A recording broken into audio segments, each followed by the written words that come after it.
mjenge Zime chishingapu chino sina mvura Natominem Misty Eli mawani tadzoka tezvara Pasha madzoka ne mwana chi apa mauya musina shugeti Mwana wenyu anodisa varume ahura opama oshandisa pawa Mwana wenyu ane chipawa ndokusaka ndamuramba Mwana wenyu ane chipawa ndokusaka ndisichade Mwana wenyu ane chipawa ndokusaka ndamuramba Mwana wenyu ane chipawa ndokusaka ndisichade Ura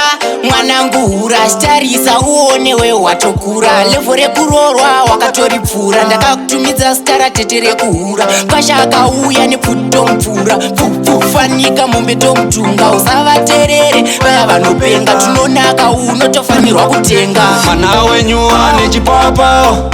ndokusaka ndamuramba Mwana wenyu ane chipawa ndokusaka ndisichade Mwana wenyu ane chipawa ndokusaka ndamuramba Mwana wenyu ane chipawa ndokusaka ndisichade Mwanangu ndichakutengra jisini woisa mukati muri memini ndakubawa unotengesa chikeni ndinozviziva kuti wakanaka mhani kana wotamba woisa pasi musoro shonga wandokupa une mabororo uchatora varume vanozadza ngoro wodzoka usakanganwe rangu doro Mwana wenyu ane chipawa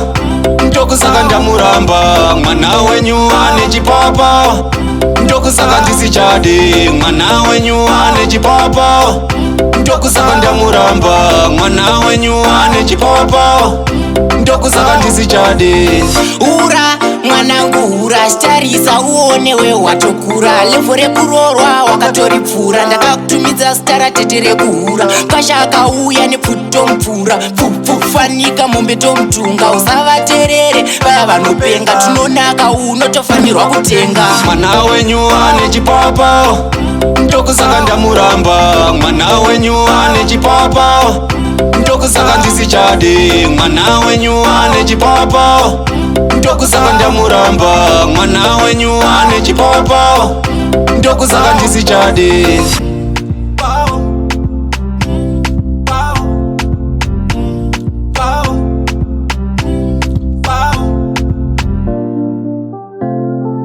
Did you edit the produce?